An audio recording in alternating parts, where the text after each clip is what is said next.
Wir nähen ein Wir nähen ein Nadel- und Materialkissen.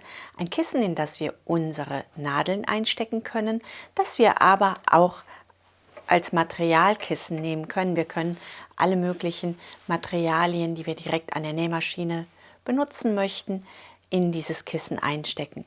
Es hat eine Schlaufe, sodass wir es an die Maschine oder an den Arbeitsplatz hängen können. Und es hat alles das Platz, das wir gerne mit unterwegs dabei haben, wenn wir mit Freunden nähen. Herzlich willkommen bei Needle Engine. Mein Name ist Elke und wir legen los.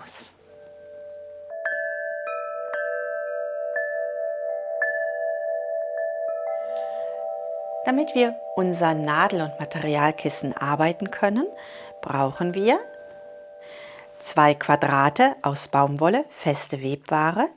Ich nehme Patchwork-Stoffe dafür. Auf die Rückseite, da bügeln wir Flieseline 640.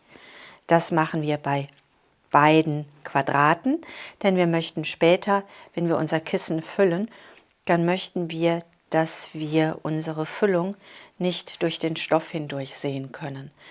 Unsere Flieseline-Füllung, die sorgt dafür, dass das Ganze eine schöne glatte Oberfläche behält.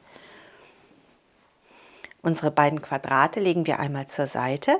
Was wir noch brauchen, das sind 2 Stoffstreifen, unterschiedlich farbig, 4 cm breit mit einer Länge von 80 cm. Und diese beiden Stoffstreifen legen wir mit den rechten Seiten zueinander.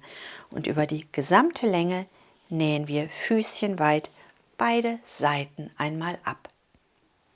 Wir legen beide Stoffe mit den rechten Seiten zueinander, richten sie genau aus und wir nähen füßchenweit an der Stoffaußenkante entlang. Ich habe eine Stichlänge von 1,5 eingestellt. Ich nähe mit der goldenen Topstitch-Nadel von Schmetz. Als Garn habe ich Decobob von Wonderful gewählt. Wenn wir füßchenweit an unserer Stoffaußenlinie entlang nähen, haben wir noch genug Platz, um unseren Stoff nachher zu trimmen. Wir brauchen also nicht verzweifelt darauf achten, dass beide Stoffkanten exakt aufeinander liegen. Unsere beiden Stoffe möchten wir später wenden. Damit das gut funktioniert, nehmen wir uns eine Kordel dazu. Wir setzen einen Knoten in unsere Kordel. Den Knoten legen wir vor die Naht, außerhalb der Naht ab. Und nun nähen wir unsere Kordel einfach mit ein.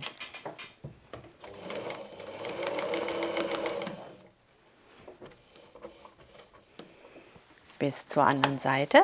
Wir legen das Ganze lang. Und wenn wir nun zurücknähen, achten wir darauf, dass wir unsere Kordel weit genug innen zur anderen Naht geschoben haben, damit wir sie, wenn wir sie jetzt einnähen, nicht festnähen. Denn mit dieser Kordel möchten wir gleich unseren Streifen wenden. Bevor wir unser Band nun wenden, schneiden wir einmal unsere Außenkanten ein Stück weit zurück, damit wir nachher nicht so viel Material in unserem gewendeten Streifen haben. Unser Band möchten wir nun wenden. Das heißt, wir schieben wie eine Ziehharmonika unseren Stoff Richtung Knoten. Halten das zwischendurch fest und schieben nun hier den Anfang vom Stoff einfach mal über unseren Knoten. So, der Anfang ist gemacht und nun können wir von Anfang an so unser Band wenden. Wenn wir unser Band gewendet haben, bügeln wir das einmal flach. Aus unserem gebügelten Streifen schneiden wir 5 Streifen à 16 cm zu und einen Streifen à 10 cm.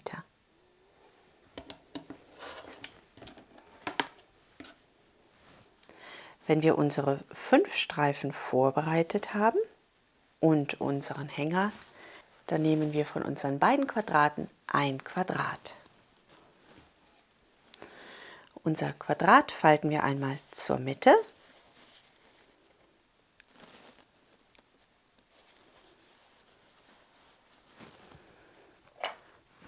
Und ich klippe meine Seiten hier so ein bisschen ein, sodass der Clip noch in der Nahtzugabe bleibt. Das gleiche wiederhole ich auf der zweiten Seite. Jetzt habe ich an jeder Seite meine Mitte markiert. Und nun kann ich meine 5 Streifen auflegen. Den ersten Streifen lege ich einmal in die Mitte. Er ist 1 Zentimeter länger als mein Quadrat. Den Zentimeter brauchen wir gleich, das ist gut so. Und den ersten Streifen setzen wir genau in die Mitte und klippen ihn einmal fest. Die nächsten Streifen setzen wir in Folge. 2 Streifen auf die rechte Seite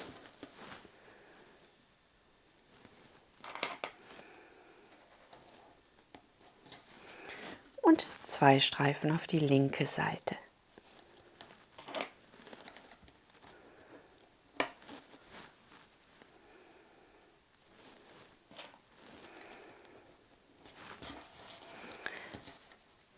Auf der gegenüberliegenden Seite stecken wir unsere Streifen ebenfalls fest und unser Streifen steht ein wenig ab. So schaut das Ganze aus. Wir nehmen unseren Aufhänger, falten ihn einmal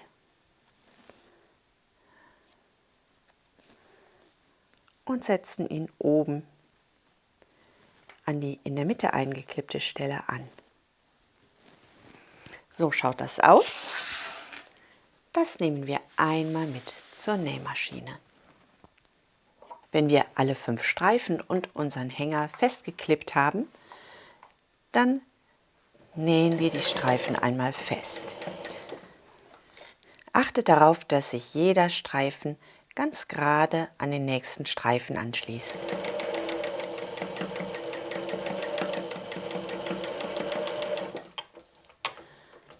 Wenn wir die 5 Streifen auf der einen Seite festgenäht haben, verriegeln wir.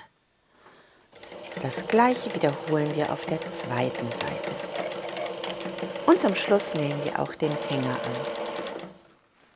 Unsere Bänder sind fest aufgenäht, nun möchten wir sie in der Mitte einmal fixieren.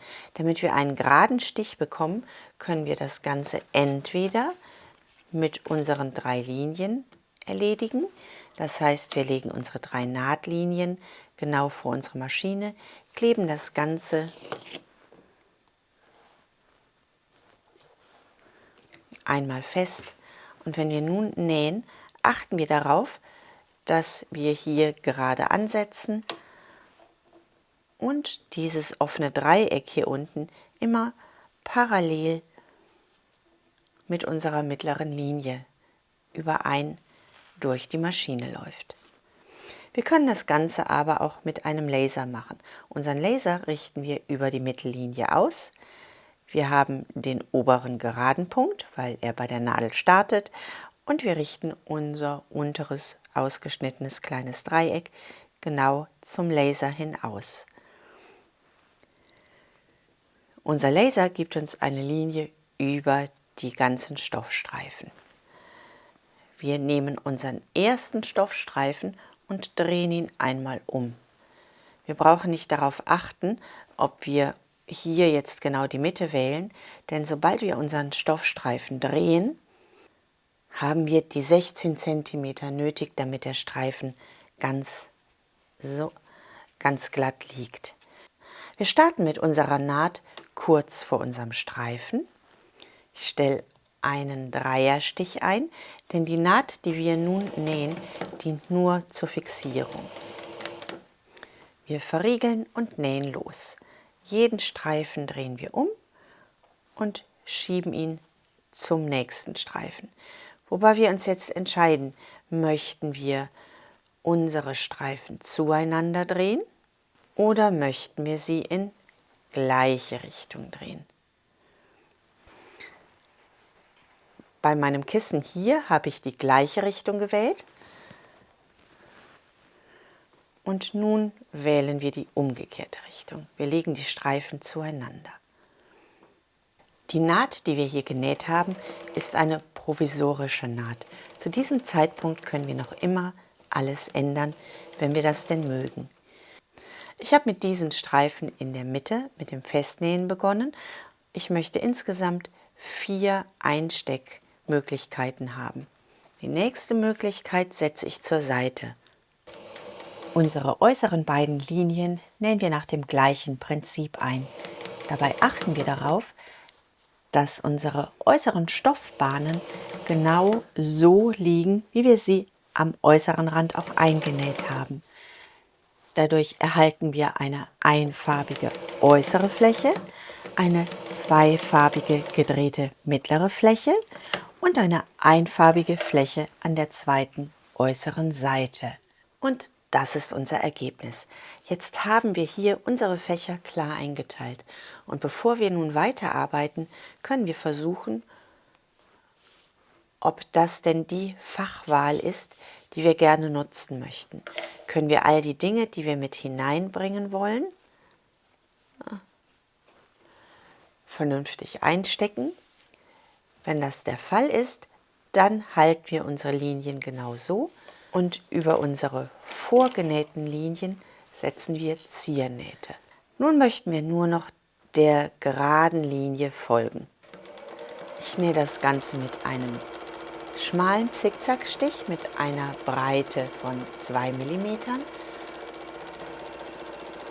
und einer Stichlänge von 0,2. Für meine Zickzack-Ziernaht verwende ich ebenfalls Dekobob, weil dieses feine Garn bei der Zickzacknaht, es lässt diese Zickzacklinie noch sehr fein wirken und das mag ich. Und wenn wir das haben, nehmen wir unser zweites Quadrat, legen das mit der rechten Seite auf unser erstes Quadrat. Wenn wir mögen, klippen wir das ein bisschen fest. Am unteren Teil lassen wir eine Wendeöffnung und wir nähen das ganze Füßchen breit mit einem Geradstich und einem kleinen Stich von 1,5 oder 2. Lasst die Wendeöffnung ausreichend groß, damit ihr keine Probleme beim Wenden bekommt. Bevor wir das nun wenden, schneiden wir einmal unsere Ecken zurück. Wir greifen einmal in die hintere Ecke, eine der beiden hinteren Ecken, und ziehen die Ecke durch. Das Ganze ist sehr stabil, sehr dick und wattig. Ihr könnt es also ganz ohne Probleme auch ein bisschen gröber durchziehen. Das sieht schon ganz ordentlich aus. Wir formen die Ecken ein bisschen aus. Ich lasse die ein bisschen rund, weil ich das bei der Kissenform mag. Wir nehmen unsere Füllwatte. Da könnt ihr jede Füllwatte verwenden, die ihr mögt. Ich hatte hier noch einen Rest. Und ich kann da jetzt leider auch nicht mehr sagen, was es für ein Rest ist. Auf jeden Fall fülle ich mein Kissen mit dem Rest.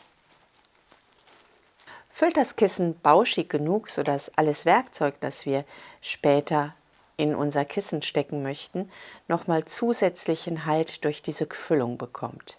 Und wenn wir das haben, schließen wir unsere Naht. Jetzt wünsche ich euch viel Vergnügen beim Arbeiten und Füllen dieser kleinen Kissen. Vielen Dank fürs Zuschauen, bleibt gesund und glücklich und denkt daran, was immer auch passiert, einfach weiter patchen und quilten und nähen. Bis zum nächsten Mal. Tschüss!